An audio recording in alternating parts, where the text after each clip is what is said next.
Okay, I know Tyler's ready. Good afternoon, ladies and gentlemen. Thank you for your patience. We need to get some paperwork in order so that hopefully the rest of the day will go smoothly. I'd like to welcome you here and also welcome back Pastor John Fetty of the New Life Assembly of God, who is retired Marine Corps and former member of our Veterans Affairs Department and quite a leader and giver. He will be praying for us and over and with us today, and we have 2 pages of the day leading us in the Pledge of Allegiance. Tyler Aaron from Summit and Allison Dury from the great city of Bristol, South Dakota.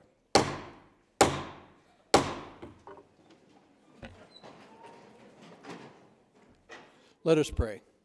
Almighty God, we come to you again because, Lord, we know that you are the giver of all that is good and perfect. And Lord, we need help today. To conduct the affairs set before us, we need your ability and wisdom in our hearts and minds. Lord, we ask for the people here in this chamber, in the audience today, too. Lord, that you be with them and their families. And Father, we also ask that you be with our military and grant them safety, grant their leaders wisdom. And Lord, we will look forward to the answers to our prayers. For this I ask in Jesus' name. Amen. Amen. I pledge allegiance to the flag of the United States of America and to the republic for which it stands, one nation under God, indivisible, with liberty and justice for all. Secretary, call the roll, please. Senator Boland, Kamak, Cronin, Kurd, Ewing, Frerichs, Greenfield, Haverly, Heiner, Jensen, Kennedy, Killer, Klum, Colbeck, Langer, Maher, Monroe, Nelson, Neseba, Netherton, Northstrop, Otten, Partridge, Peters, Rush, Russell, Soholt, Solano, Stalzer, Sutton, Tapio, Tiedemann, White, Wick, and Youngberg. We have a quorum, Mr. President. Approval of the journal. The Committee on Legislative Procedure respectfully reports that the Secretary of the Senate has had under consideration the Senate Journal of the 18th day. All errors, typographical or otherwise, are duly marked in the temporary journal for correction, and we hereby move the adoption of the report. Senator Greenfield, Chair. All those in favor signify by saying aye. Aye. Those opposed, nay. Motion carried. We're going to pause here and thank you all for being here in your state capital and especially choosing coming to the Senate. We know that you had another choice and you're the wiser of the two. Also want to thank South Dakota Public Broadcasting and the great team that we have here. A lot of them are sort of the silent heroes, from our technician people right here and everybody able to watch this and interact with us. We really appreciate that. So some introductions from here for the people that are actually here with us. I'd like to start out with Dr. Castellanos. Doctor, thank you for being here. We have doctors of the day who come and volunteer their time here, and it's very important, and it's been done for many years through the South Dakota Medical Association, and doctors' partners then fill in for her when she's back, when she's here. And Dr. Castellanos is an obstetrics gynecology physician, God bless you, in Huron. And she actually started that wellness center, the Women's Wellness Center there in Huron, and also is chief of the medical staff this year, I understand, which is an incredible leadership role for anybody, but I know that you've modeled that for a lot of individuals through medical school and osteopathy school. So thank you for taking care of us. And on behalf of Senator White, thank you for being here, for what you do for the Huron community.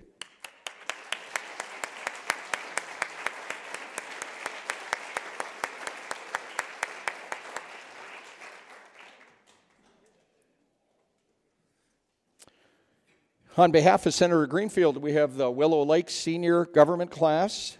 Willow Lake, are you here? Are they here? Please stand up. Thanks. Thanks so much. Good to see you. Thanks. And how about on behalf of Senator Cronin, Gettysburg Senior Class in 8th grade? Gettysburg, thank you. Good to see you.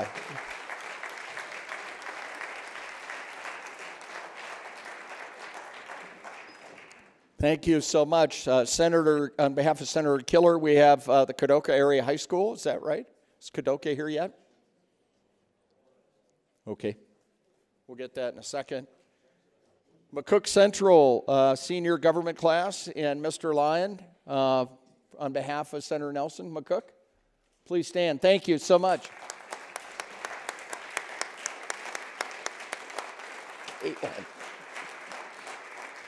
Caitlin's back. Caitlin's back. Just a second. Hi. Hi. Good to see you. Were you waving at me? Hi. It's so good to see you, Senator Colbeck. Caitlin, welcome back. She was a page, so we all miss you already. Senator Colbeck, you wanted to say something? Personal privilege. Granted. Thank you, Mr. President, members of the Senate. I'd just like to introduce with the McCook Central Government class my beautiful niece up there in the middle, Leslie Colbeck. All right. Thank you. Hey.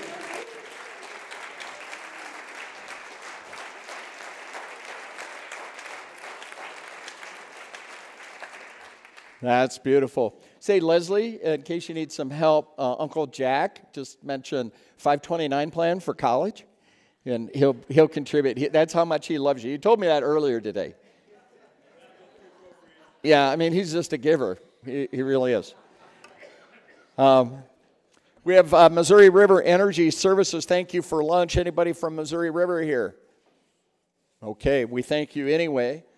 Thank you on behalf of Senator Frerichs and all of us to the South Dakota Association of Towns and Townships. Thank you so much for the ice cream and for all the naps that will occur this afternoon as a result of the ice cream.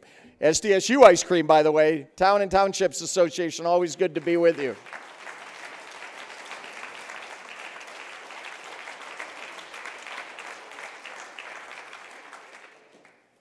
How about the second South Dakota School Age Care Alliance? They were all downstairs. Did we see any of those individuals here to recognize?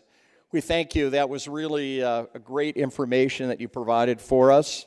And I think that that's it on just the general schools. But we also have today individuals who have been doing shadowing. And would all our shadows stand up from DECA and FBLA and FCLA and all of the alphabets? Just so everyone understands, ever since I was in the legislature when Tyrannosaurus Rex roamed the earth, just a second, hold it. There's something coming in from Senator White. What is it? Oh, wow, I won. I can't tell you about it, though. It's good to see you all in leadership roles. These individuals in the organizations of DECA, FBLA, FCCLA, FFA, Skills USA. The governor and I are so appreciative of the leadership that you have, but most importantly, the individuals that are leading you as well so that you can come in your respective roles and mentor as well as be part of these shadows today. So we're grateful for you being here. Thank you so much.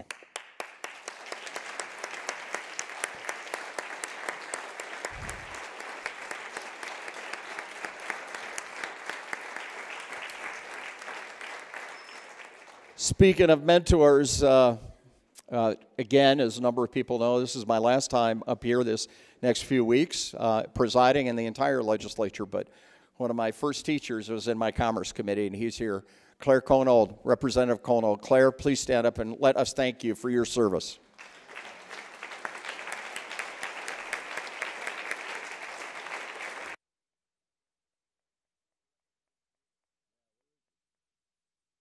Also, we have David Scott.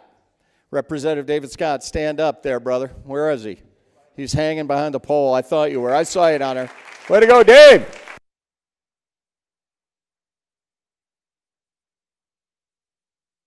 Senator Greenfield, personal privilege granted. Thank you, Mr. President. I was going to introduce Representative Dave Scott. Okay. You beat me to it. Ladies and gentlemen, Dave Scott. Ladies and gentlemen, his brother, Dave Scott, and his other brother, Larry, or something. It's Daryl. I'm sorry, Daryl. Sure, we would get it. Any other personal privileges? Okay, thank you so much. And again, welcome to the Senate. We know that you may have to make an alternative choice and go over to the House. Great place to be. But we do have some business to do. We'll talk a little about that, especially for the students. And we will go through some process right now. A lot of what we're doing now is required under our Constitution because people would be up there keeping track of the activity by pencil and paper or pen and paper, and now all of that is in computer, but we must still comply with this. So that it was very open. It has always been open, contrary to popular belief, but it's even more so with our computers for the activities that took place. Now we're going to hear what happened in committees today, and our secretary will read that. The Committee on Transportation reports that it had under consideration House Bill 1008, recommends do pass, and House Bill 1113, recommends do pass, to be placed on the consent calendar. Senator Otten, Chair. Committee on Commerce and Energy reports that it has had under consideration Senate Bill 169, recommends do pass, and recommends deferring Senate Bill 195 to the 41st legislative day. Senator Jensen, Chair. Committee on Local Government has had under consideration Senate Bills 158 and 192, and recommends deferring them to the 41st legislative day. Senator Langer, Chair. Committee on Taxation had under consideration House Bills 1076 and 1143, recommending do pass. Senator Monroe, Chair. The Committee on Health and Human Services has had under consideration Senate Bills 176 and 207, and recommends deferring those to the 41st legislative day, and recommends tabling Senate Bills 122 and 123. Senator Sohold, Chair. And the Committee on State Affairs has had under consideration Senate Bill 125, 128, and 173, recommends do pass, recommends passing Senate Bill 172 as amended, and recommends deferring to the 41st legislative day Senate Joint Resolution 6 and Senate Bill 129, and recommends tabling Senate Bill 116. Senator Ewing, Chair. So Secretary Johnson was just indicating what the committees did. Again, there's a lot of words in there, but they're on the computer already as to what happened in those committee hearings today. This is messages a lot of times, what the House did or what the governor's been doing, again, orally. Messages, please. Mr. President, I have the honor to return SCR 11, in which the House has concurred, and I have the honor to transmit House Bills 1136, 1249, 1165, 1172, and 1176, which have passed the House, and your favorable consideration is requested. Sandra J. Zinter, Chief Clerk. Next order of business is motions and resolutions. Senator Curd moves that Senate Bill 24 be deferred until Tuesday, February 13th, the 22nd legislative day. All those in favor of deferral signify by saying aye. Those opposed, nay. Motion carried. Senator Curd moves that when we adjourn today, we adjourn to convene at 1 p.m. on Thursday, February 8th, the 20th legislative day. All those in favor signify by saying aye. Those opposed, nay. Motion carried. Now we'll have consideration of committee reports. Senator Curd moves that the reports of the Standing Committee on Education on Senate Bills 148 and 83 be adopted. All those in favor of adoption signify by saying aye. Those opposed, nay. Motion carried.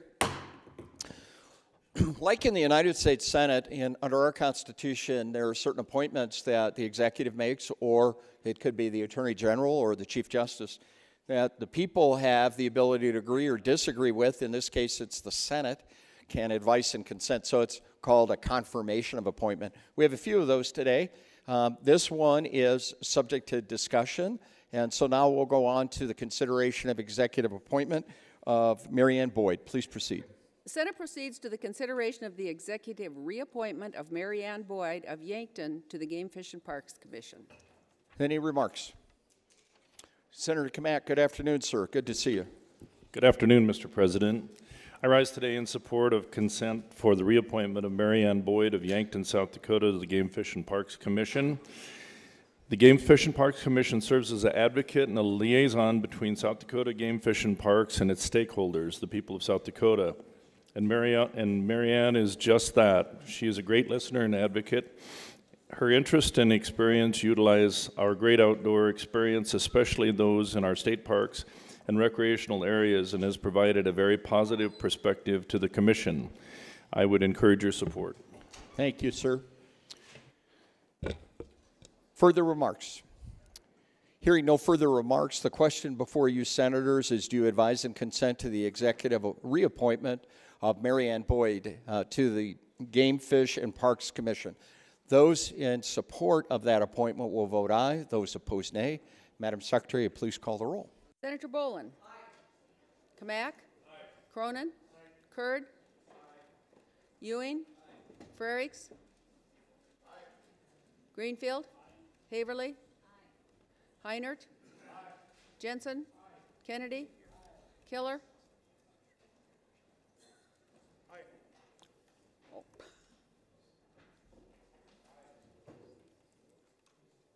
Klum? Aye. Colbeck? Aye. Langer? Maher? Aye. Monroe? Aye. Nelson? Aye. Nesseba? Aye. Netherton? Aye. Norstrup? Aye. Otten? Aye. Partridge? Aye. Peters? Aye. Rush? Aye. Russell? Aye. Soholt? Aye. Solano? Aye. Stalzer? Aye. Sutton? Aye. Tapio? Aye. Tiedemann? Aye. White? Aye. Wick? Aye. Youngberg? Mr. President, there are 35 yeas. Thank you. The question, do you senators advise and consent to the executive reappointment of Marianne Boyd to the Game Fish and Parks Commission, having received a majority vote of the members elected, is hereby declared passed, and her reappointment is so confirmed. First reading of House bills. We have bills that need to be read in open session, just the title and the numbers, and then in the Senate, Senator Greenfield, who's the President pro tem, assigns them to committees for hearing. Again, for the reasons I explained, we need to do this orally, although it is in our computer now. Please proceed. House Bill 1136, an act to revise certain provisions related to cooperatives. 1165, an act to repeal certain provisions providing for a pilot charter school for Native American students if the state had received a federal grant. House Bill 1172, an act to revise certain provisions regarding meetings of certain public bodies. 1176, an act to revise certain provisions regarding campaign finance disclosure reports. And finally, House Bill 1249, an act to authorize the training of tribal law officers at the Law Enforcement Training Center. Following committees will hear these bills. Commerce will hear 1136, Educational 1165, Judiciary 1249, House Bill 1172, Local Government, and State Affairs will hear House Bill 1176. We have appointments again now. These appointments of individuals to various positions by the governor, executive appointments, are on the consent calendar.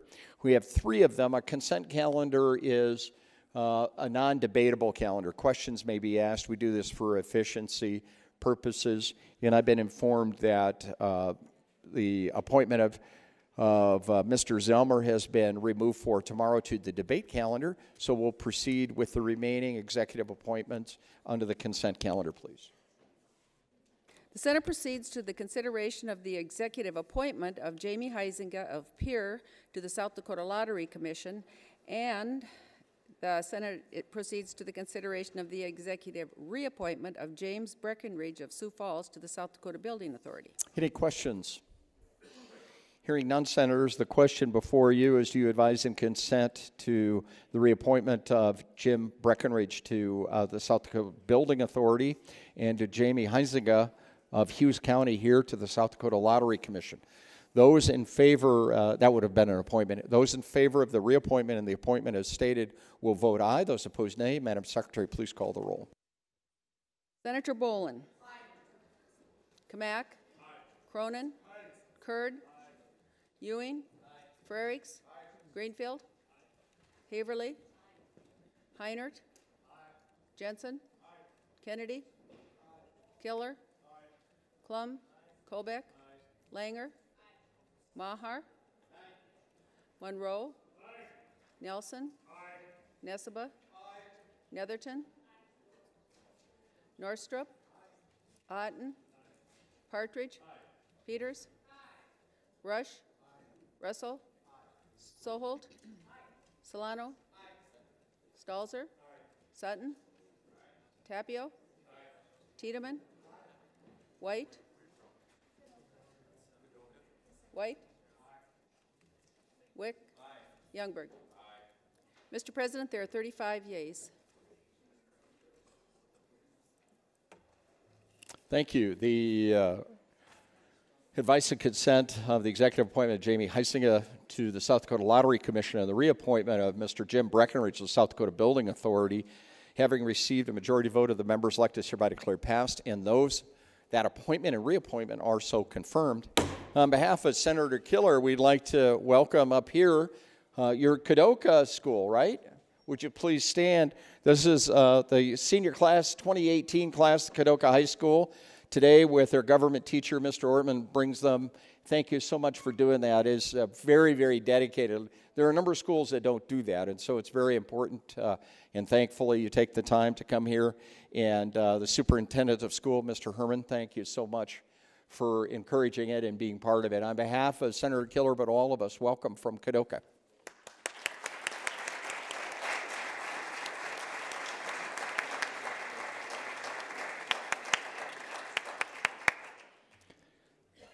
Okay, we are now on to what we call our, our consent calendar. We have bills that, again, came out of committee unanimously that for efficiency purposes we don't debate, but questions may be asked. So let's proceed with our consent calendar. Senate Bill 144, an act to revise certain provisions related to party affiliation on voter registration cards. Senate Bill 209, an act to revise certain provisions regarding the Nutrient Research and Education Council.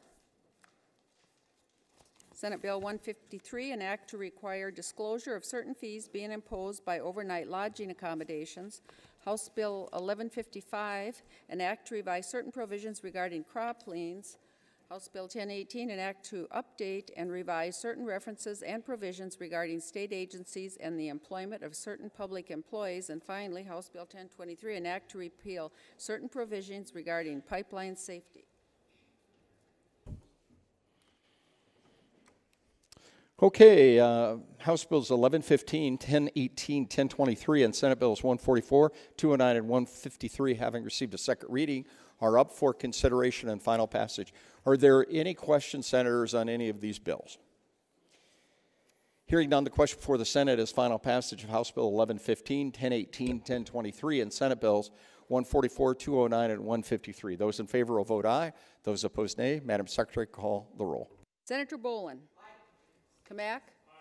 Cronin. Aye. Kurd. Aye. Ewing. Aye. Frerichs. Aye. Greenfield. Aye. Haverly. Aye. Heinert. Aye. Jensen. Aye. Kennedy. Aye. Pardon? Aye. Killer. Aye. Klum. Aye. Kolbeck. Aye. Langer. Aye. Maher. Aye. Monroe. Aye. Nelson. Aye. Nessebar. Aye. Netherton. Aye. Northrup. Aye. Otten. Aye. Partridge. Aye. Peters. Aye. Rush. Aye. Russell. Aye. Soholt. Aye. Solano. Aye. Stalzer. Aye. Sutton. Aye. Tapio. Aye. Tiedemann. Aye. White. Wick. Aye. Youngberg.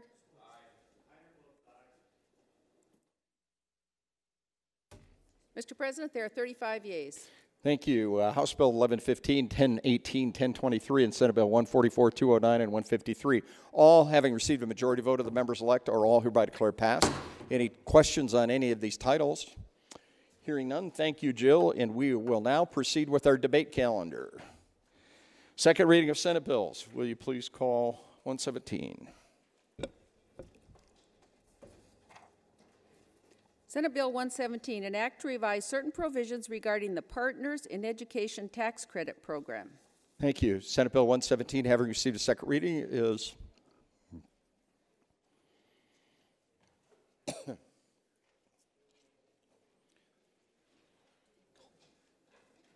sorry, there was something in my throat. It's called a tongue. I've got to get rid of it. Any remarks? Thank you, Senator Stalzer, for your patience. Thank you, Mr. President. As most of you know, the Partners in Education program was passed 2 years ago, and in its operation, it actually allows insurance companies to donate. Lost the sponge off of there, which was causing a little trouble.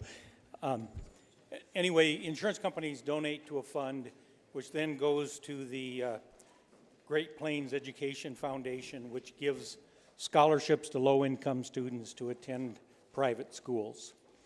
In operation over the last 3 years, we found three minor issues that we would like to address. The first, currently they are writing checks twice a year, once for each semester. In this time, we've had 5 students drop out, and the contract already requires the school to reimburse on a prorated basis any students that don't finish a semester. So what we're asking is the ability to write one check for the entire school year, saves 500 kids' parents having to drop a second check off at the school and deposit it. Anyone that does drop out, it gets reimbursed anyway and goes back into the future scholarships. We inadvertently, when we did this, put the requirement for free and reduced lunches locked into January 1st of 2016. We just want to remove that restriction so that that date floats every year, and every year it ties to the actual free and reduced lunches for that calendar school year, or I guess calendar year. And then the last thing we want to do is change the annual report from March to June. Currently, the donations have to be reported annually. The scholarship money gets reported in March. So if somebody were to drop out in April, May, or June, we wouldn't have the numbers matching the entire school year. So we're just asking that that report be due in June, so it's at the end of the school year, and you can see an entire school year instead of part of one year and part of another school. And that's all it does, and I would ask for your positive vote. Thank you, sir. Further remarks? Senator Peters. Thank you. I have a question for the sponsor. State your question, ma'am. The question I have is, you said you were going to get the refunds back. So if a student goes in, you're going to issue one payment for the year. If a student drops at halfway through the semester, you're going to get a refund. What kind of internal controls do you have in place in the scholarship program to ensure that as children drop out of private school and are no longer utilizing the scholarship, that you get the money back? Do you care to answer the question, Senator Stalzer? Yes. All of these reports have to be certified by a certified public accountant. So they are looked at and audited annually, and a report is issued. Thank you. Senator Peters, you have the floor. Do you have a follow-up? I do have a follow-up. Please state your question. Thank you. The question is regards to the scholarship payment to the school. The scholarship payment goes to the parents pay it to the school, and if you only are doing it once a year, what is the control mechanism to ensure that the school gives the money back to either the parent or to the scholarship program if the student unenrolls out of the private school? Senator Stalzer, do you wish to answer that question? I guess the only thing I can answer is it is contractually required for the school to return that money to the scholarship granting organization. Senator Peters, you have the floor, ma'am. Thank you. I guess I have a lot of concerns about the internal controls of the mechanisms of following the money. I have a lot of concerns with the scholarship program to begin with, but not knowing that the controls are in place to ensure that the money actually makes it back into the program is a little bit more concerning to me. There's got to be a mechanism in there to oversee the school districts. Even though it's contractual, we have seen it through the granting organizations, whether it's the federal, the state, or the local governments, that we have to beef up our internal controls, and if we don't have those in place, we might have some misappropriation of funds. Thank you. Senator Heiner, Matakipi, and then Senator Bolin, I'll come to you. Matakipi, sir. Mitakipi, Mr. President. Question for the prime sponsor. State your question, sir. How many children are currently using this scholarship program? Senator Stalzer, do you care to answer the question? It is just slightly under 500. Senator Heiner, you have the floor. Follow-up? Yes, sir. Do you know how much, what the dollar figure is that has been donated? Senator Stalzer, do you care to answer the question? It's in the $280,000 range. Senator Heiner, you have the floor. Okay, and maybe just one follow-up, because I just need a little bit of clarification. Sir. Please. So you say these insurance companies, they submit this in lieu of taxes to, and I'm sorry I missed the name of the organization that then writes the check to the private school. Is that, it's Great Plains, isn't it? Is it Great Plains? Great Plains Education. Great Plains Education. Okay. Senator Heiner, you have the floor, sir. Thank you. Thank you for that, Mr. President. Well, I guess, you know, I understand where the good senator is going with this. I had no idea it was that many students and that amount of money. Like the good senator from eastern South Dakota, yeah, Minnehaha County, I don't know. There you go. Yeah, it's a big county. I am concerned that if a student unenrolls in this private school, and then that money, does that go back to the Great Plains, whatever business that is, and does that get reinvested in another child? You know, what is the overhead cost of this group running this? You know, and this is $280,000 that we don't get to count and use for all of these other public school kids. So those are my concerns. Palamia. Palamia. Senator Cronin, or excuse me, Bolin. Thank I'm you. sorry. I'm sorry to have done that to you, Senator Bolin. Well, that's all right. Yeah, I mean, you're the good senator from you're both Gettysburg. incredibly good looking, but only one of you has a daughter serving here today. Okay, very Thank good. you, And Senator we have Bolin. served together for our entire 10 years in the legislature. Just a little bit of information. We heard testimony on this bill, which makes 3 small technical changes to this program, that this last year there were 3 students, 3 of the number that the good senator from Minnehaha County referenced, that that had removed themselves from the private schools and that the money had been returned to the Great Plains Foundation. So we're talking right now about a very, very small numbers, and this is just a very small number. So I don't think there's any real need for any concern here. People who serve on this board, again, I'm not going to try to take the testimony away from the good senator from District 11, I believe, over here. But they're all volunteers, the people who serve on the board and make these awards. So I would encourage your support for this bill. Thank you. Thank you, sir. Further remarks? Does anybody wish to speak before Senator Stalzer gives his closing? Okay. Thank you, Senator Stalzer. Okay. This bill simply does the 3 things I mentioned. The amount of auditing, how this is returned, that's exactly the way it is now. It makes no change to that, so it has nothing to do with the bill as proposed. The same thing with the good senator from Native American country. None of those things change anything in the bill. This is merely 3 minor technical changes, and those other considerations have nothing that's in this particular bill. Thank you. Thank you. Any further remarks? I was asked questions as to whether or not it requires 2/3. Earlier today, it does not. It's just a reformat of the program. It doesn't modify any of the distribution of the credits. Therefore, it requires a majority vote for passage. Hearing no further remarks, the question before the Senate is final passage of Senate Bill 117. Those in favor will vote aye. Those opposed, nay. Madam Secretary, please call the roll. Senator Bolin. Aye. Kamak. Aye. Cronin. Aye. Kurd. Aye. Ewing. Aye. Frerichs. Aye. Greenfield. Aye. Haverly. No. Heinert. Aye. Jensen. Aye. Kennedy. Aye. Killer. Aye. Klum. Aye. Kolbeck. Aye. Langer. Aye. Maher. Aye. Monroe. Aye. Nelson. Aye. Nesseba. Aye. Netherton. Aye. Norstrup. Aye. Otten. Aye. Partridge. Aye. Peters. No. Rush. Aye. Russell. Aye. Toholt. Aye. Solano. Aye. Stalzer. Aye. Sutton. No.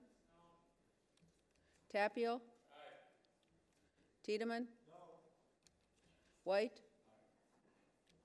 Wick? Youngberg? Nesseba?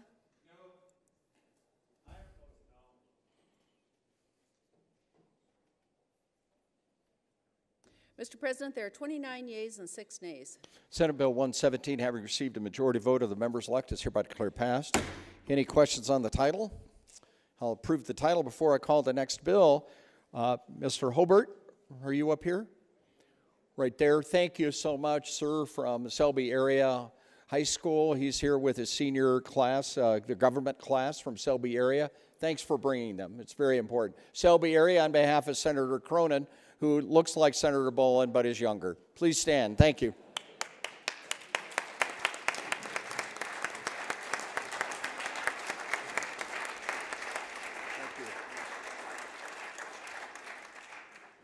Okay, 112. Senate Bill 112, an act to repeal certain provisions requiring the Attorney General to obtain the consent of the governor prior to commencing an investigation. Thank you. Senate Bill 112, having received a second reading, is up for consideration and final passage. Thank you, Rush, Mr. good President. afternoon, sir. You're welcome. I rise in support of Senate Bill 112. Frankly, this was a statute that I had not been familiar with until we began looking at it the other day. But 1-11-7 and some of the subsequent statutes authorize the Attorney General to make an investigation only with the consent of the governor. Now, the statutes say that the Attorney General, the legislature can ask the Attorney General to make an investigation, the governor can ask the Attorney General to make an investigation, or the Attorney General can commence an investigation, but only if the governor consents to that.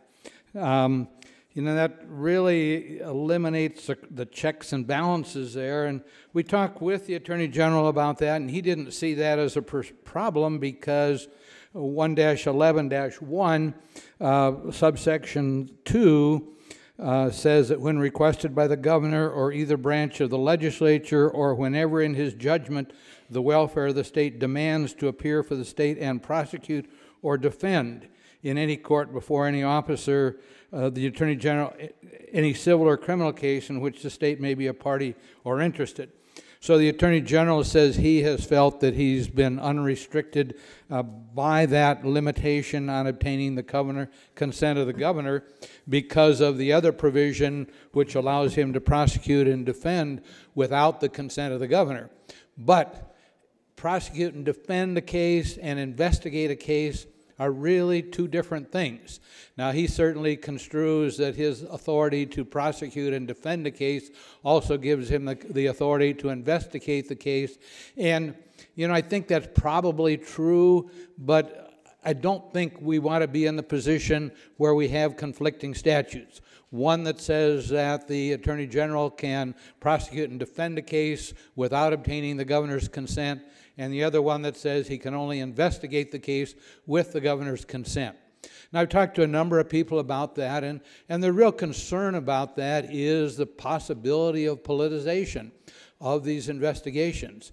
If we end up with a governor and an attorney general of opposite parties, what's to stop the attorney general from motivating or instituting investigations for political reasons? And that's a legitimate concern. But on the other hand, if we contain that statute, then what's the opportunity if the governor is involved in some kind of malfeasance to stop the Attorney General from investigating him, too, by exercising that discretion? I'm always in favor of anything that makes it easier for judges to decide cases. And when you end up with conflicting statutes like that, it's a problem in trying to interpret what the intent is. You know, I think the advantage of having the checks and balances where the Attorney General can do his investigation, doesn't have to get the governor's consent, outweighs the possible detriments. I haven't gone back and looked historically, but I'm sure there have been times when we've had governors and attorney generals of opposite political parties, and I'm not familiar that that's been a problem with that. I am aware of the fact, I know at various times have known most of the state's attorneys who also have the authority to investigate and prosecute crimes, and I've not been aware of the fact that that's been a problem with state's attorneys instituting investigations that were solely designed to embarrass the other political party.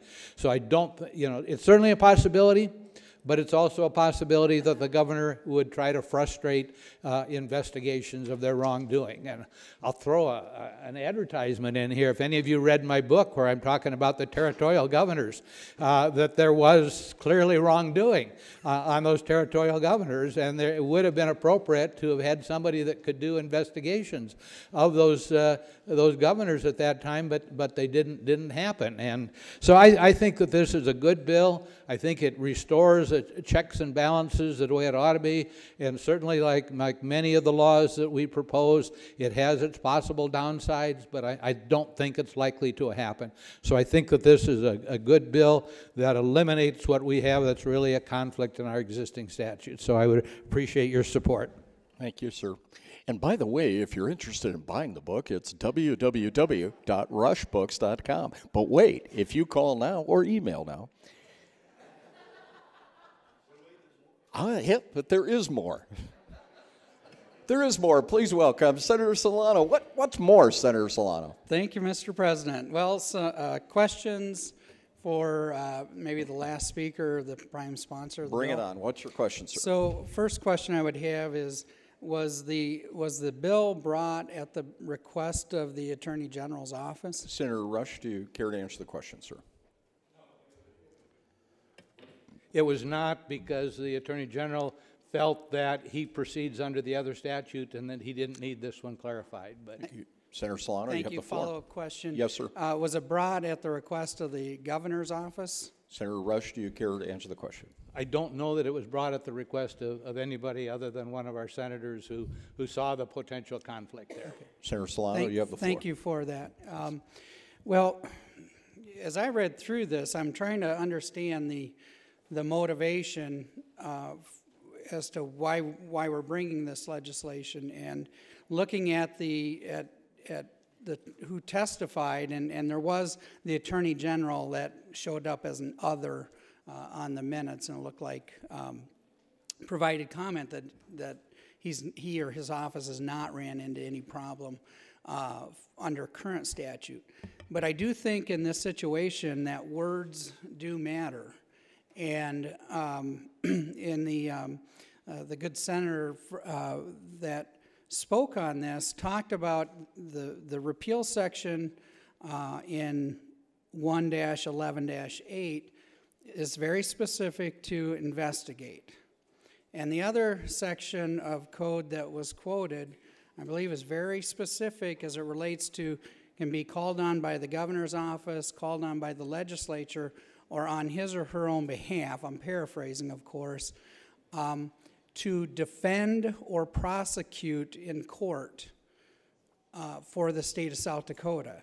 And I think there was very intention of that as you would think about defend or prosecute in court versus this other section of statute, which is very specific to initiating an investigation that is not to a point of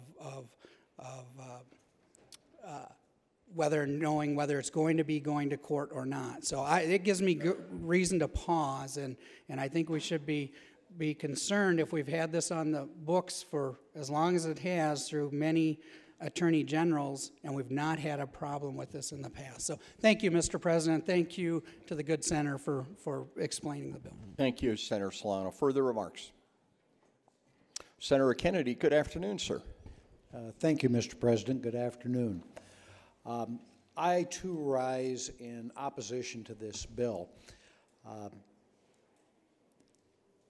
My concern is that this may change the role of the Attorney General in a way that we don't quite understand just based on the language of this statute.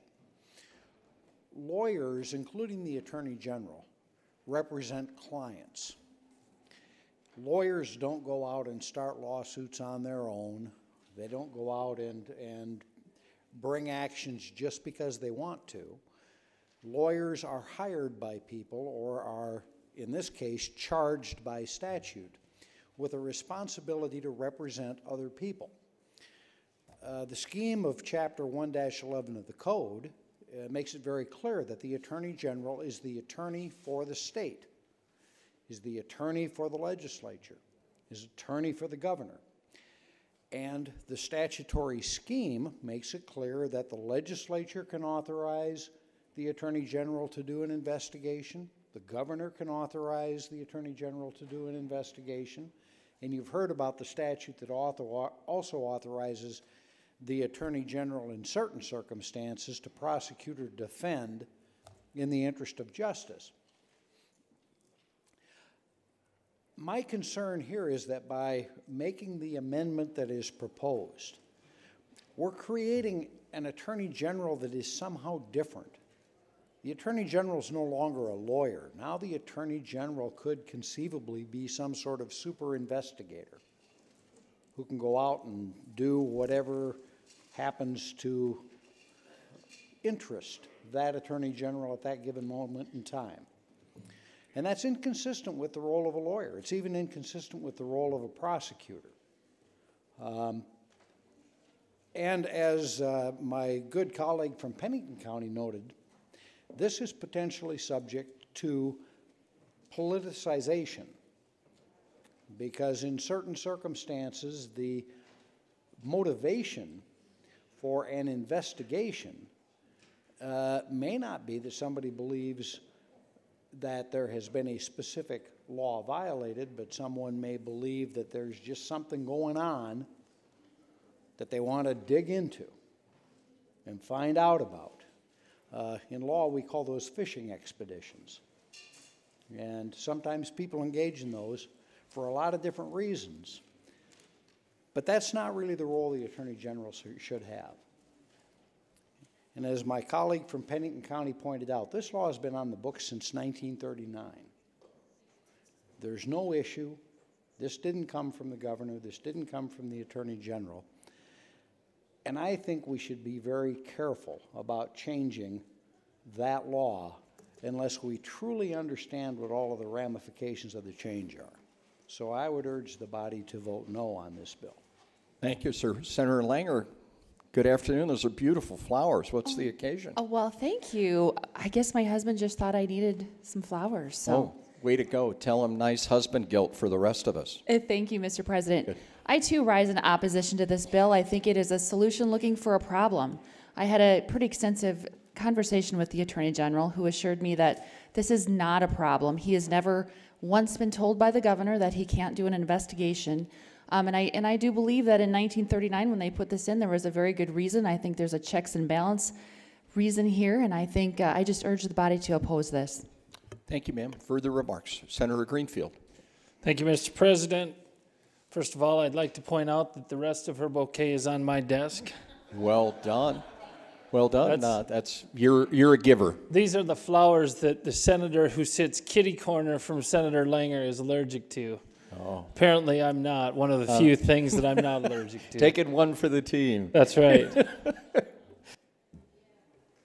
This isn't my baby, but having sat on the committee and having contemplated this issue, and having heard some of the things that have been said here today, I felt that maybe I could at least try to shine some light as to what my thought process was. I do believe that we have conflicting language in the code, and I do believe, well, it's clear in fact that in one case the code essentially makes a constitutionally elected office subservient to another. Both the governor and the attorney general are constitutional offices held by people who are duly elected. From time to time, it could be that those people are of different parties. And we've heard from the attorney general that essentially there are two courses of action that a person can take. That you can subscribe to 1-11-1 subsection 2 or 1-11-8. Given that there is a conflict and we should be about trying to make consistency within our law, I felt that it was appropriate to go ahead and support the bill. The argument that this isn't a problem, I guess, should provide you with some comfort level that if this bill should pass, the sky won't fall. The Attorney General will still be able to do his or her job and will not have to seek consent from the governor, from the governor's office to do that job. So, again, I don't know what the necessarily the reason for giving tremendous pause is. Take a look at 1-11-1 and 1-11-8. See the conflicts that exist, and hopefully you can join me and the rest of the body in trying to iron out one of the wrinkles in our law. With that, I'd urge your support. Thank you. Thank you, sir. Further remarks? Does anybody wish to speak before Senator Rush gives his closing?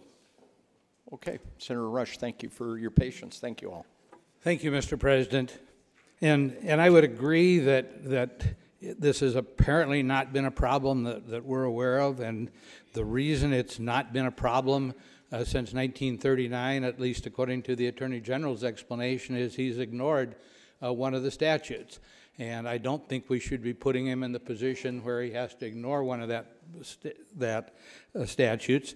The other part of that is, yes, we've not had a problem, but what happens when an Attorney General's investigation uncovers wrongdoing by somebody who then comes in and moves to have all of the results of that investigation stricken because the Attorney General didn't have the permission from the governor to do that, and the whole case goes out the window because of the fact that the court decides that he had to have the permission of the governor to do that.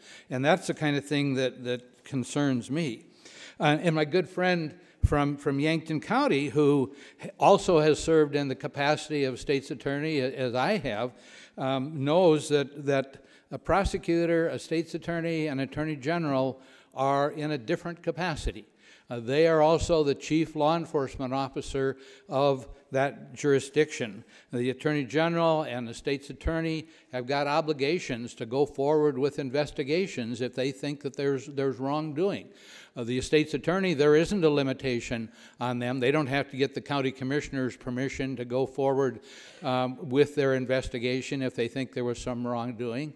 And the Attorney General shouldn't have to get the governor's permission.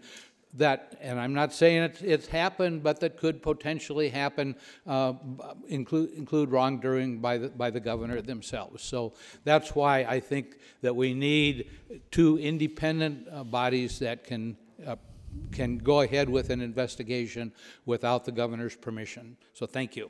Thank you, sir. Further remarks? Hearing no further remarks, the question before the Senate is final passage of Senate Bill 112. Those in favor will vote aye. Those opposed, nay.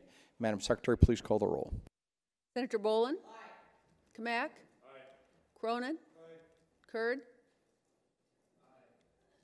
Ewing? Aye. Frerichs? Aye.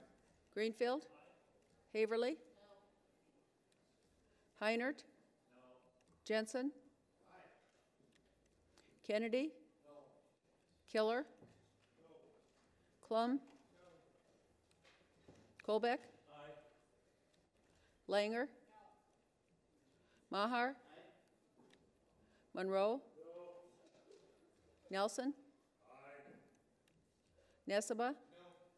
Netherton? Aye. Norstrup? Aye. Otten? Aye. Partridge? No. Peters? No. Rush? Aye. Russell? Aye. Soholt? No. Solano? No. Stalzer?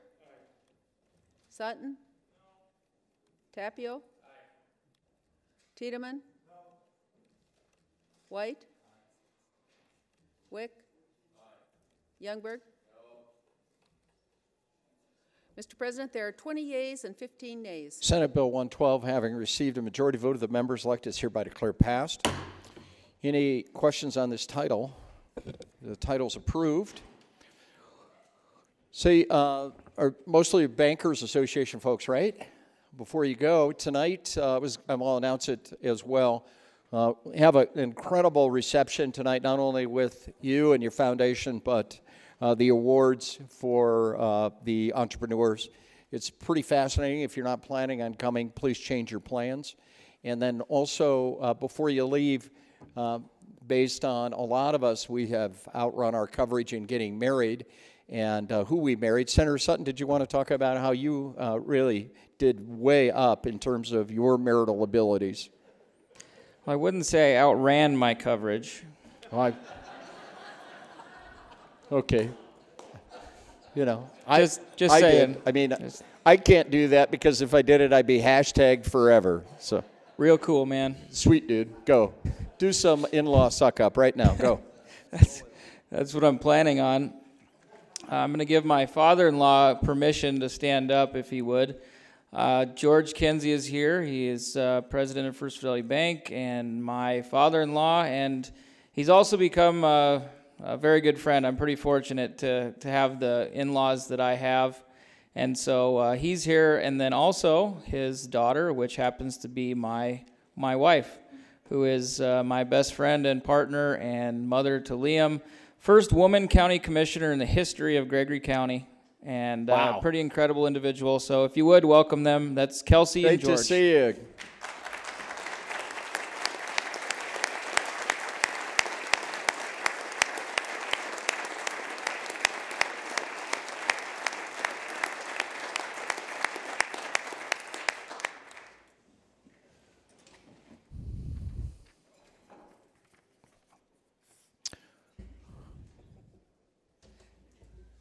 Where is he? Is it? I couldn't. Oh, yeah. Yep. People came sneaking in here. All the way from a long trip. I know we'll have a great conversation tonight, but a person that I've looked up to for many, many years. Governor Frank Farrar. Governor, good to see you, sir.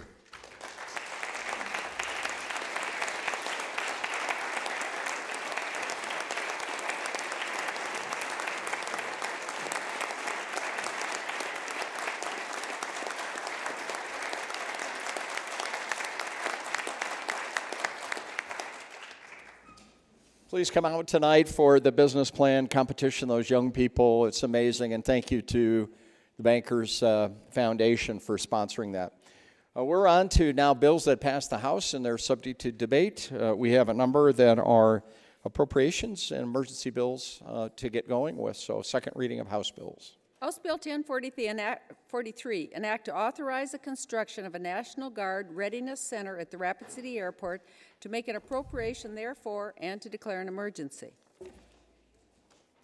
Thank you. House Bill 1043, having received a second reading, is up for consideration and final passage. Senator Partridge, appropriate for you to pitch this. Thank you, sir. Thank you, Mr. President. House Bill 1043 is a special appropriation bill that we have budgeted for towards the first-year construction costs of a new readiness center adjacent to our Armory Aviation Support Facility at the Rapid City Regional Airport. There is yet another military term that I learned called MILCON. This is military construction, not too complicated, but what we're going to be moving forward with. Presently, there are 8 aviation units comprised of 154 soldiers occupying that space. They do not have the needed training, supply, and admin space necessary to adequately support these units. Therefore, they are considered homeless. The project is to construct a 58,751 square foot National Guard Readiness Center with backup emergency power and access control building, vehicle parking areas, necessary road, sidewalk, curb, gutter, store, all that good stuff. The facility will be designed to meet a minimum of 50 years in its lifespan, and will engage in the Leadership in Energy and Environmental Design, otherwise known as LEED, Silver standards. So there is already space at the airport, and they have the site plan ready to go for this situation, for moving forward with this construction project. The project has the unique benefit of resolving shortfalls for both Readiness Center space and Army Aviation Support Facility space that the units are now occupying. Deferring the construction of this facility could impact these units' ability to quickly respond to emergencies, fires, floods, catastrophes of many nature, as well as negatively impact unit readiness and soldier morale. So, money is tight, but we have figured out how to appropriate for this Basically, we're going to spend $500,000 in fiscal year 19, so that's what we're asking for is $500,000. $615,000 is going to come from the Army Guard maintenance and repair budget, and then, of course, the rest is in federal funds. Overall, this entire project is about $20 million, 15 of which is federal, 5 of which will be state. So this is a much-needed project going out to that facility. We'll show how tight the space is, and they're just operating out of a closet right now and really need to move forward with this project. So it's a project that we actually got bumped up for in terms of our time frame for South Dakota through the leadership of our Adjutant General Reich, and I urge your favorable consideration of House Bill 1043. Thank you. Senator Nessebar, good afternoon. Good morning, Mr. President. It's morning. It seems like morning. Good afternoon, Mr. President. Just a question for the prime sponsor. Yes, sir. Please state. There just seemed to be a disconnect. I think you said there was $5 million worth of state money and $500,000 that we're appropriating. Is there going to be a future appropriation related to this bill? Senator Partridge, do you care to answer the question? Thank you, Mr. President. Thank you for the question for the good senator from Minnehaha. This construction project is one that doesn't fit nicely into a fiscal year.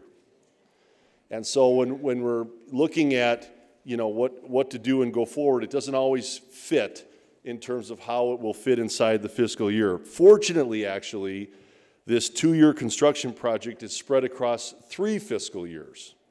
And so what we're doing is conservatively asking for part of the money today, and yes, we'll be asking for more of the money in the future, but you have to do that in planning for it, and you have to do that in order to get the federal money. So I look to the leaders of the state as well as in our military for that appropriation into the future, but for today we're looking for just a $500,000 appropriation, and again, the construction doesn't fit neatly into the box of 1 fiscal year. Thanks for the question. Senator Nessebar, you have the floor, sir. Yeah, thank you, Mr. President, and thank you for the good senator from Pennington County for clarifying that. I do think it is a good project. I just thought the record should reflect that we will have future appropriations on this one. Thank you. Very good, sir. Thank you. Senator Haverly. Thank you, Good Mr. afternoon, President. ma'am. Go blue. Thank you, sir. I felt compelled to speak on this since it's less than a mile away from my house. Readiness for our military is very important right now. The South Dakota National Guard has deployed at very, very high rates since September 11th, and the aviation units statewide have seen some of the highest rates of deployment. So making sure that these facilities are adequate to improve their readiness is very critical at this time. I would hope that you would vote yes to authorize this important construction, and I'm very, very proud of my civilian counterpart for learning what MilCon is and how important that is. Very good. Further remarks?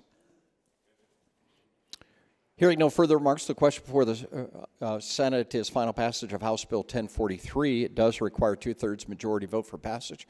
Those in favor will vote aye. Those opposed, nay. Madam Secretary, please call the roll. Senator Boland? Aye. Kamak? Aye. Cronin? Aye. Kurd? Aye. Ewing? Aye. Frerichs? Aye. Greenfield? Aye. Haverly?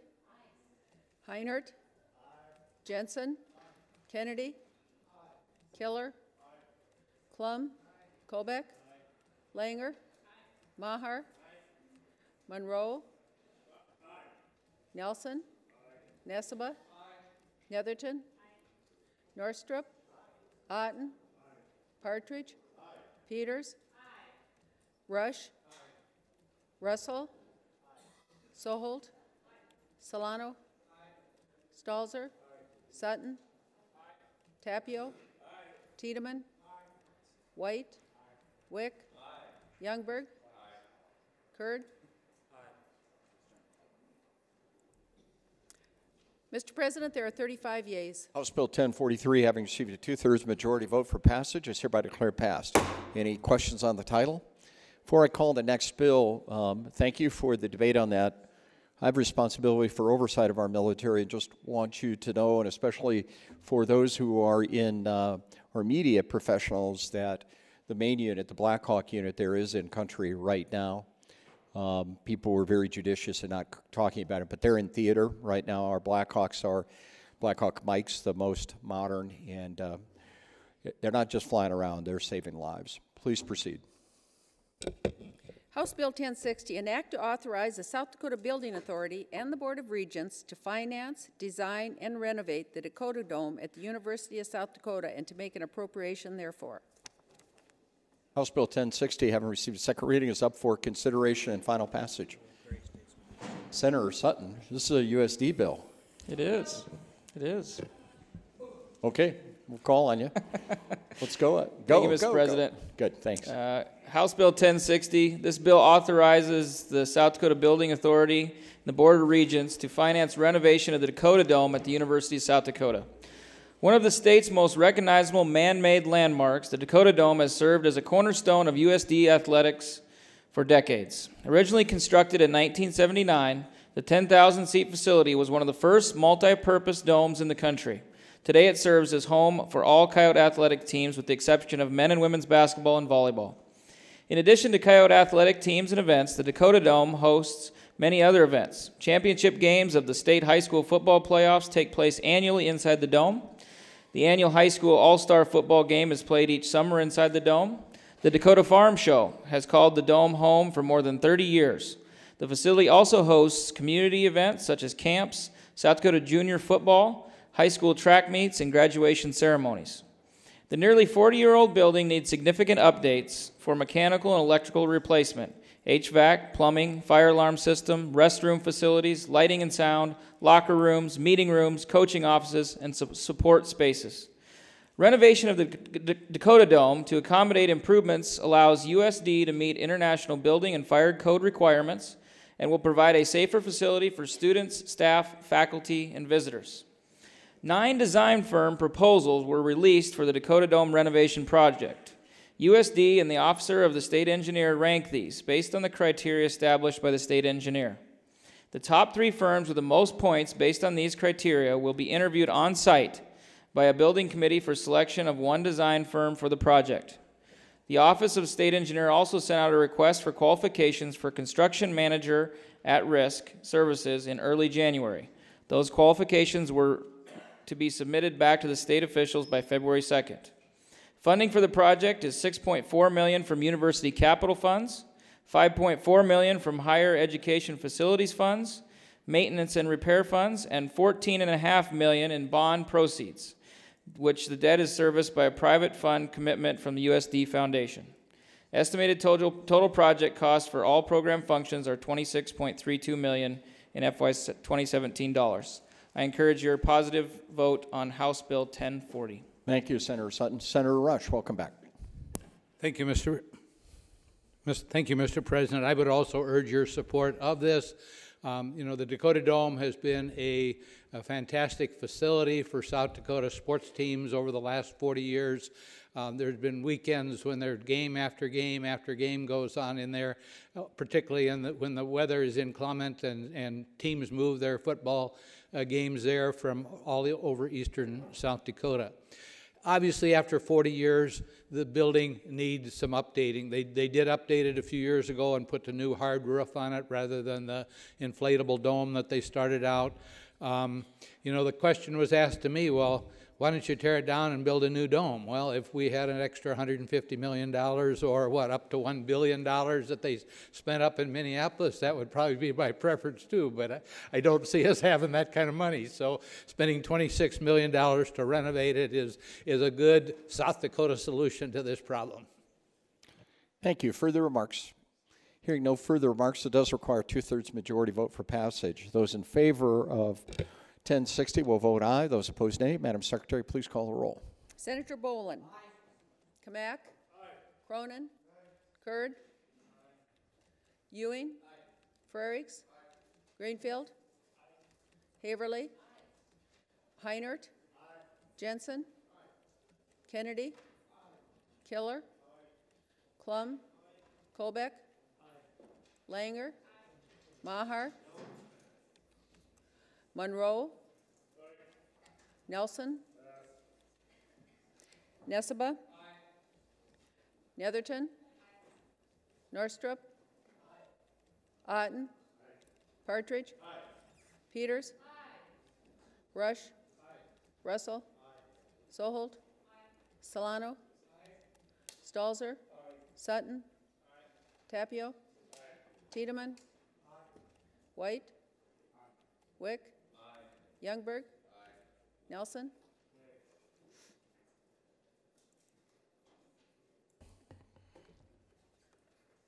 Mr. President, there are 33 yeas and 2 nays. House Bill 1060, having received a 2/3 majority vote for passage, is hereby declared passed. Story time. I was a little boy when the dome was built, and right after it was built, it had a soft roof, and people would get up there to shovel snow off. One time, right before the lawsuit involving the design, it actually started to collapse, and so Mr. Erickson, who was head of the physical plant, got out a shotgun and tried to shoot holes through it to try to make it drain. It didn't work, but resulted in litigation, so it's that's South Dakota ingenuity, right, Senator? He remembers that, so pretty amazing times. And, you know, dome dogs were born. Please proceed. Mr. President, may I have personal privilege? I'm sorry, Senator Frerichs. I thought you were signaling me that you're up on the next bill, but no, Senator Frerichs, personal privilege. I apologize. Thank you for that, Mr. President. Well, I want to introduce the body to my brother, Aaron. He's back up here in the corner, and if you could, Mr. Lieutenant Governor, there he's coming out, I guess, now. But I want to introduce him. He's older than me by 6 years, or roughly, but when my dad was serving over in the House, or our dad was, he spent some time out here, but this is his only time that he's been back here in the legislature since I've been serving for 10 years. He's back on the home front taking care of everything, and I claim the credit that I am farming, but he's actually back there doing the farming. So please welcome my brother Hey, Aaron. Aaron, good to see you again.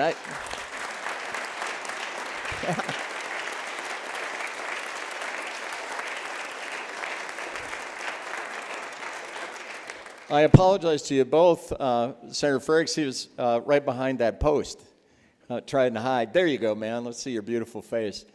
Tell your dad hi, and that was beautiful. Thank you so much. Next bill. House Bill 1061, an act to authorize the Board of Regents to contract for the construction of 2 athletic and recreational fields and related structures at Northern State University, to make an appropriation therefore and to declare an emergency. House Bill 1061, having received a second reading, is up for consideration and final passage. Senator White, good to see you, sir. Thank you, Mr. President. You too. I'm just hoping you don't shoot any holes in this one. The kiss of death. I'm bringing House Bill 1061 today, and basically this is to construct 2 athletic and recreation fields at Northern State University. This project includes the construction of 2 synthetic turf fields, a pavilion, and a small restroom at Northern State University. The 2-story pavilion will include 2 locker rooms, training rooms, storage for maintenance equipment, and a lower level, and an upper level which include offices for coaches, restrooms, concessions, media, and meeting rooms. One field, why is it necessary? One field will be a practice field for the Northern State University football team. The new Regional Science Education Center at Northern State is being built on the current football practice field, therefore a new one is needed. The second field will be used for a women's soccer team for practice and competition.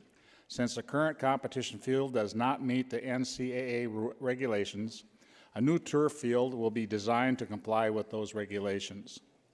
The fields will also be available for use by the general student population for intramurals and other recreational events, and as an outdoor classroom for exercise, science, wellness, and education courses. Students from the School of the Blind and Visually Impaired will also have access to these fields, as this is adjacent to this property. Other factors of the complex include fan seating on both sides of the pavilion, lighted fields, and a small restroom located at the far side of the field.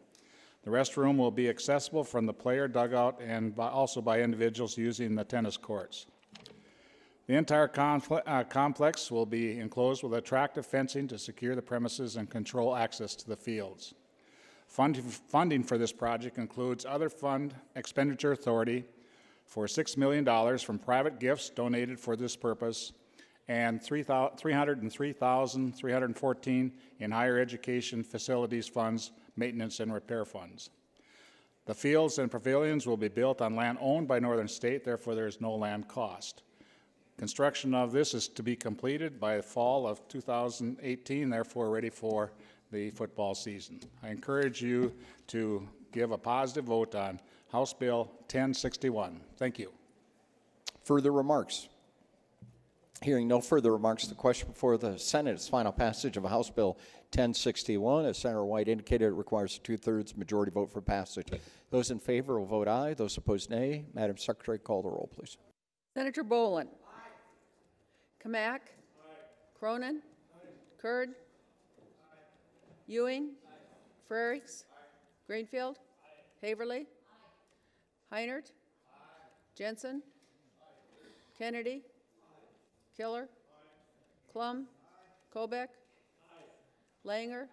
Maher. Monroe. Nelson. Nesseba. Netherton. Norstrup. Otten. Partridge. Peters. Rush. Russell. Soholt. Solano. Stalzer. Sutton. Tapio. Tiedemann. White. Wick. Youngberg. Mr. President, there are 33 yeas and 2 nays. House Bill 1061, having received a 2/3 majority vote for passage, is hereby declared passed. Any title questions? I'll approve the title then. Thank you. House Bill 1062, an act to authorize the Board of Regents to purchase unimproved real property in Brown County, to make an appropriation therefore, and to declare an emergency. House Bill 1062, having received second reading, is up for consideration and final passage. Senator Cronin, good afternoon, sir. Good afternoon, Mr. President, members of the Senate. House Bill 1062 will authorize the acquisition of unimproved real property in the city of Aberdeen. The property in question is a narrow strip of land, used to be an abandoned railroad. It's about 53 feet wide, 750 foot long, just a little under 9/10 of an acre. This lot is currently owned by the NSU Foundation. They purchased it from the entity that owned just that abandoned track a few years ago. Northern State currently owns the university currently owns the land on the west side of it, and the School for the Blind and Visually Impaired owns the land on the east side of it. It's just a strip in there that could be used for a parking lot. The university plans to do this because they built a couple different residence facilities down in that corner of the campus, and part of the donation from one of the families was that they had to improve the parking along with the project. So that's what this does. It's going to cost about $25,000 of the money that was gifted to the university to build this parking lot, and it seeks the other fund expenditure authority to do so. So just a side note, for the past 20 years I've been using it as a parking lot. It's grass because I'd always show up to the game about a half hour late. So I, along with the people that had to put up vehicle tracks in there, would really appreciate a yes vote on House Bill 1062. Thank you. Further remarks? Hearing none, the question before the Senate's final passage of House Bill 1062 requires a 2/3 majority vote for passage. Those in favor will vote aye. Those opposed, nay. Madam Secretary, you call the roll, please. Senator Boland. Kamak. Cronin. Kurd. Ewing. Frerichs. Greenfield. Haverly. Heinert. Jensen. Kennedy. Killer. Klum. Kobeck. Langer. Maher. Monroe. Nelson. Nesseba. Netherton. Norstrup. Otten. Partridge. Peters. Rush. Russell. Soholt. Solano. Stalzer. Sutton. Tapio. Tiedemann. White. Wick. Youngberg.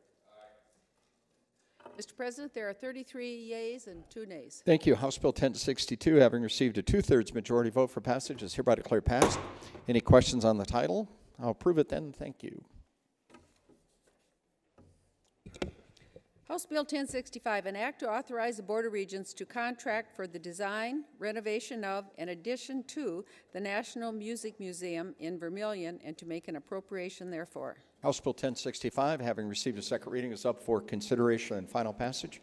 Senator Tiedemann, good afternoon, sir. Good afternoon, Mr. President, members of the body.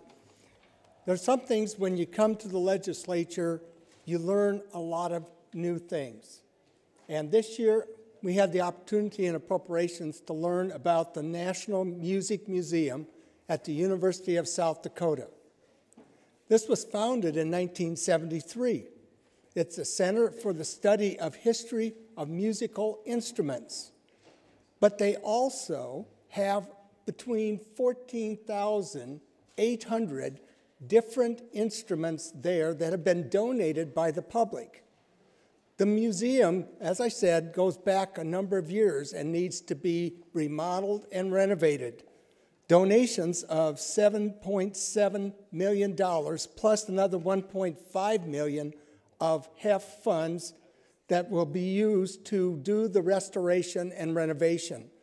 The HVAC system is not in good shape. It's very difficult then to keep these instruments that have been donated and go back to the oldest cello known about in the world. This is at Vermillion, South Dakota, at the University of South Dakota. It's something that they also do a master's in the history of musical instruments, and that's the tie to the university and the museum. It's one of the few masters in the nation. Again, we learned a lot going through and hearing about this bill. But the space will be added on so they can store stuff as well as protect the instruments that have been collected over the years. About 10,000 people visit the museum each and every year. A lot of them are high school students that are involved in choral and band. Again, I want you to fix this up nice so that we can eventually move it to Brookings. No, I just urge the support of 1065. We will just send the cowbells. Senator Rush. Thank you, Mr. President. I also would stand in support of this bill. I assume that the Dakota Dome is a lot more familiar to most of you than the National Music Museum. But the National Music Museum may very well be the best museum of musical instruments in the world. They compete with museums in Berlin and Rome and London as far as the instruments that they have accumulated. We see people constantly in Vermillion who are there to visit the National Music Museum who can't believe that it is in South Dakota and who feel that it ought to be in New York City.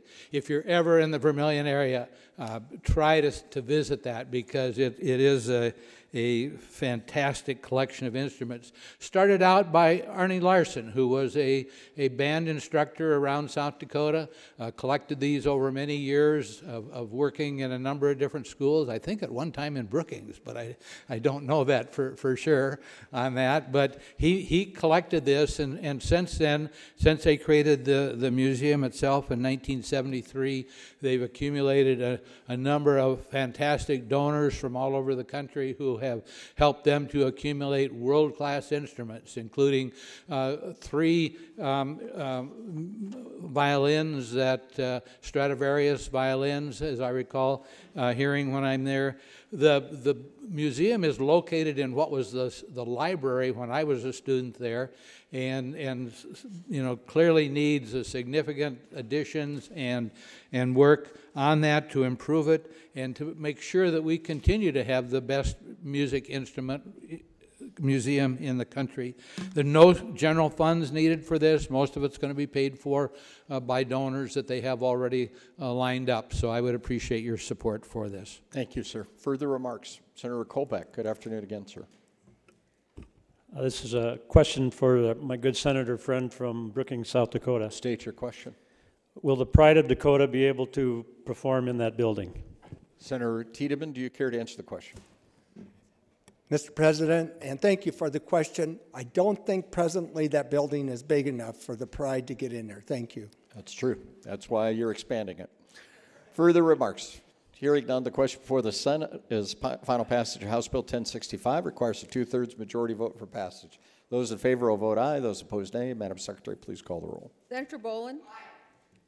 Kamak. Aye. Cronin. Aye. Kurd. Aye. Ewing. Aye. Frerichs. Aye. Greenfield. Aye. Haverly. Aye. Heinert. Aye. Jensen. Aye. Kennedy. Aye. Killer. Aye. Klum. Aye. Kolbeck. Aye. Langer. Aye. Maher. Monroe. Nelson? Elson? Did you say nay? Okay. Nesseba? Aye.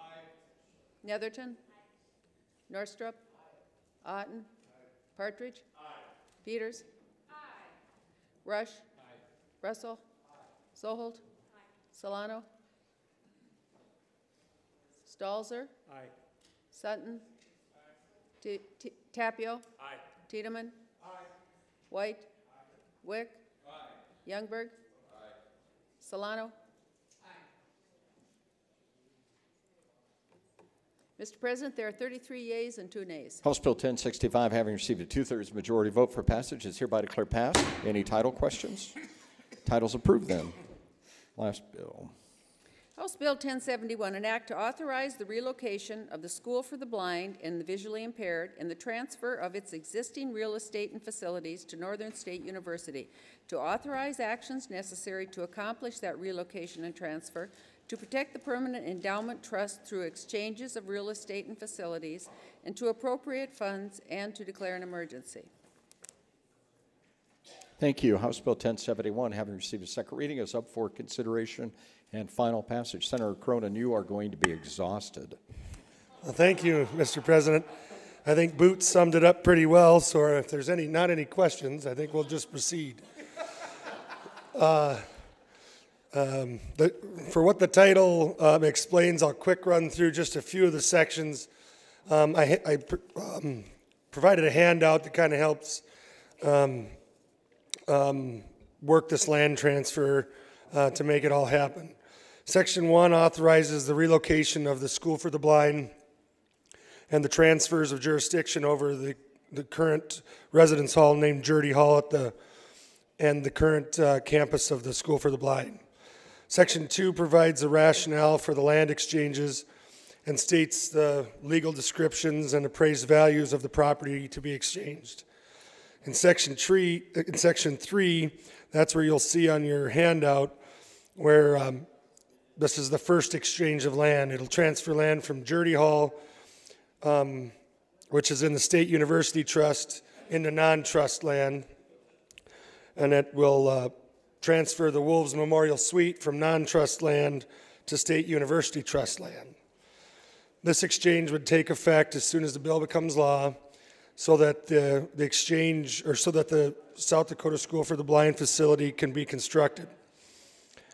The value of this new construction will accrue to the Jurdy Hall land while still under NSU control, but once the land is no longer subject to the trust obligation. That way the enhanced value can offset and make money for the School for the Blind's trust. Section 4 authorizes the demolition of Jurdy Hall and then, in turn, the construction of the School for the Blind on that property. Finally, Section 5 authorizes a second exchange, which transfers the new School for the Blind facility land, former site of Jurdy Hall, from non-trust into the South Dakota School for the Blind Trust. And the transfers the current School for the Blind facility from where it sits today, from their trust into non-trust land.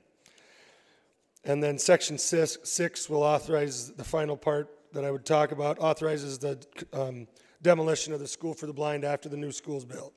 So with that, if there's any questions, I'd be happy to answer. Very well done. Senator Greenfield. Thank you, Mr. President, members of the body. I rise and I want to give full-throated support to this issue, but I want to also note that I've heard the concerns of at least one person a person I've known who's been served by the School for the Blind and Visually Impaired for a number of years. And with this new opportunity also comes some, I guess, in this person's mind, trepidation. They're going to be entering a whole new world. And that does pose a little risk of the unknown. And so while the old facility is familiar, it is antiquated, and certainly new opportunities can be given to the people in the new building. But I do want to empathize with those who have come to know the School for the Blind and Visually Impaired for a number of years. They've called it home, they've been served by it, and I do recognize their concern. But this is certainly a worthy project, worth our, hopefully, unanimous support, Senator Maher. And again, I would very much encourage your support here on the floor today, but I did want to give voice to at least one of the people who has shared that concern with me. Thank you, Mr. President, members of the body. Thank you, sir. Senator Northrup, good afternoon. Thank you, Mr. President. Many times in South Dakota, we have well-kept secrets. For example, the museum that was talked about earlier today. Well, there's another well-kept secret in Aberdeen, and that is the partnership between Northern State and the School for the Visually Impaired. Many years ago, the legislature built that school right next to Northern, and that wasn't done by accident. That was a plan and a purpose. And what that purpose is there are students at Northern that are getting educated in terms of how to help people that are visually impaired. And it's a win-win situation in that the students benefit as the students come across the street from Northern, and the students benefit, the young people at the School for the Visually Impaired also benefit from that. Great working partnership, in my opinion, one of the best places in the United States to get the education in terms of the visually impaired. The other thing I want to talk about, after having bragged up the quality of the program, and that quality is obviously going to improve as we build a new building to meet the needs of the visually impaired. But also to mention that the donors need to be thanked. The School for the Blind and the Visually Impaired is very much, it's under the Board of Regents, which means it's a state-run function. So this building that is being built is built by local donors on behalf of the taxpayers of South Dakota. So it's a burden that is being removed from the taxpayers of South Dakota and is being taken up by the donors. I just want to take time to thank those generous people that have been successful in life, and we appreciate that and we thank them for that, and they have taken their time and resources and their money and donated it to make Northern and the South Dakota School for the Blind and the Visually Impaired a better place. And we've seen a lot of generosity in our state, and many things, and we just want to thank all those donors. The other thing I would mention, and this is a little bit off topic, but it's okay to do, I believe. As some of you know, my business involves go-karts. And some of our customers over the past 20 years has been the School for the Blind and the Visually Impaired, and we always appreciate when they come out to Thunder Road and enjoy our attraction. Thank you, Mr. President.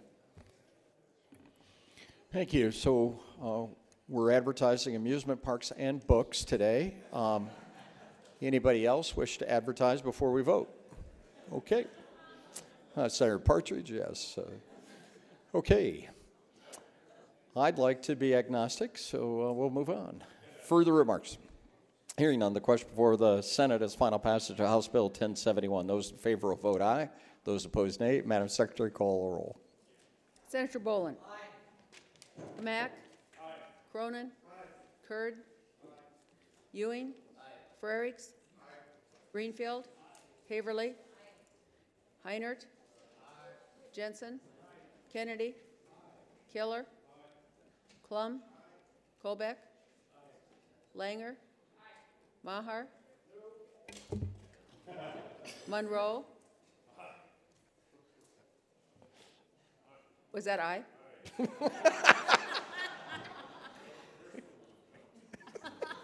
Nelson? Aye. Nesseba? Aye. Netherton? Aye. Norstrup? Aye. Otten? Aye. Partridge? Aye. Peters? Aye. Rush? Aye. Russell? Aye. Sohold? Aye. Solano? Aye. Stalzer? Aye. Sutton? Aye. Tapio? Aye. Tiedemann? Aye. White? Wick? Aye. Youngberg? Aye. Mr. President, there are 34 yeas, 1 nay. House Bill 1071, having received a 2/3 majority vote for passage, is hereby declared passed. I'll approve the title because it's the longest one we've had. Okay, announcements. Senator Wick. Thank you, Mr. President. Your Joint Committee on Appropriations will be meeting at 8 a.m. tomorrow morning, and we'll be hearing bills. Senate Appropriations will meet at 10 a.m., both in room 362. Very good. Senator Kamak. Thank you, Mr. President. Senate Ag and Natural Resources will be meeting this evening at 7 p.m. Considering Senate Bill 199, which has to do with non-meandered waters. We would welcome everyone. Excuse me, 6:30. I'm sorry, 6:30 this evening and 4:14. 6:30 this evening, Central Standard Time. Okay. Senator Frerichs, yes, sir. Thank you, Mr. President. Some of you maybe have noticed in the news, but the president with the Federal Reserve over in Minneapolis will be speaking, or there'll be a town hall tomorrow morning. And if you have time, I think it starts at 8 a.m. There's a registration online, but he's also meeting with others, I think, throughout the day tomorrow, but simply would just encourage attendance with the President Kashkari. Senator Jensen. Thank you, Mr. President. Commerce Energy, 10 o'clock tomorrow morning. Thank you. Senator Kamak, you had a follow-up. Yes, I wanted to mention there is no meeting then on Thursday for Senate Ag. Thank you. Senator Boland. Thank you, Mr. President. Senate Ed tomorrow, 7:45. We've got 3 bills up. Thank you. Thank you. Any other announcements? Senator Russell. Senate Judiciary, 8 a.m. tomorrow. 8 a.m. Very good. Anything else? For those of you that don't have those meetings, I wanted to apprise you that they give me the list because I attend on behalf of the governor and me for the business plan summaries. Let me tell you, not the names, but the areas where they represent in the event that you wish to be in attendance at the bankers' celebration. There's no dinner. There's heavy hors d'oeuvres, as there have been in the past, and then the presentation of the awards is at 6:30. Sully Buttes High School, Burke High School, young couple of folks there, Sanborn Central, Cheyenne Eagle Butte, Madison High School, young man there, and then from the Northern Black Hills and Belle Fourche area.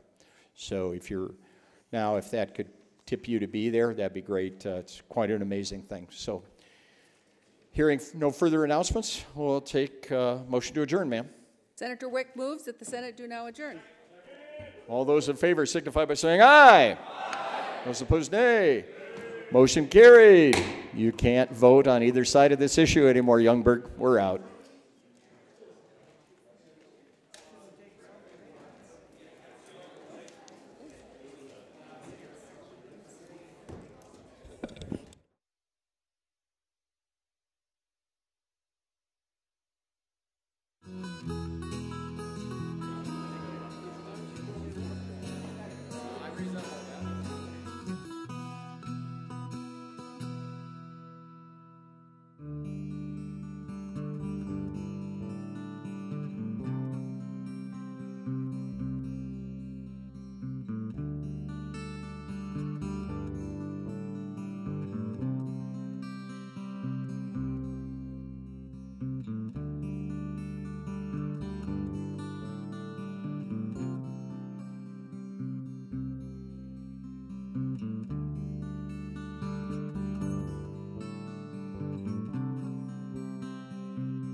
you.